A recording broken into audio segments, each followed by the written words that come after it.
7th month start ചെയ്തതിന് ശേഷമുള്ള എൻ്റെ ആദ്യത്തെ ചെക്കപ്പായിരുന്നു ഇന്ന്.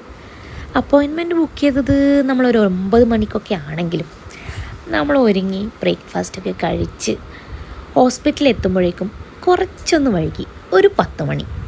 അതെ, നല്ല പങ്ക്ച്വാലിറ്റിയുള്ള മോഡേൺ ഫാമിലിയാണ് ഞങ്ങളുടേത്.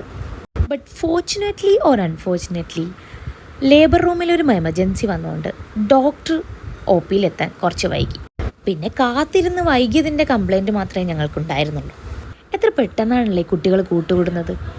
അവർക്ക് പിന്നെ ഈ ജഡ്ജ്മെൻറ്റിൻ്റെ തടസ്സങ്ങളൊന്നും ഇല്ലല്ലോ അല്ലേ.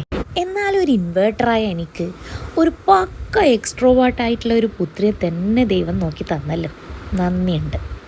അങ്ങനെ കൺസൾട്ടേഷൻ കഴിഞ്ഞ് 100-ൽ 90 മാർക്ക് ഡോക്ടർ എനിക്ക് തന്നു. പക്ഷേ പഴയൊരു പഠിപ്പിയായ എനിക്ക് അതൊരു സങ്കടകരമായ വാർത്തയാണെങ്കിൽ കൂടി സാരല്ല. ശേഷം ബാക്കി ഒഴിവ് വേളകൾ ആനന്ദകരമാക്കാൻ നമ്മൾ അടുത്തൊരു മോളിലേക്ക് പോയി. അവിടെ നിന്ന് ഇത്തിരി ഫുഡടിയും ഷോപ്പിങ്ങും ഒക്കെ കഴിഞ്ഞ് ഈ പോക്കിൻ്റെ രണ്ടാമത്തെ ഉദ്ദേശമായ നെഹദി മന്തിയിലേക്ക് നമ്മൾ പോയി. അത്യാവശ്യം വെയിറ്റിംഗ് ഉണ്ടായിരുന്നെങ്കിലും മന്തി നല്ല അടിപൊളിയായതുകൊണ്ട് നമ്മളതങ്ങ് ക്ഷമിച്ചു. ഇങ്ങനെ ഇടയ്ക്കിടെയുള്ള ഒരു ഫാമിലി ഔട്ടിങ് എനിക്ക് ഭയങ്കര ഇഷ്ടമാണ് കേട്ടോ. നിങ്ങൾക്കോ?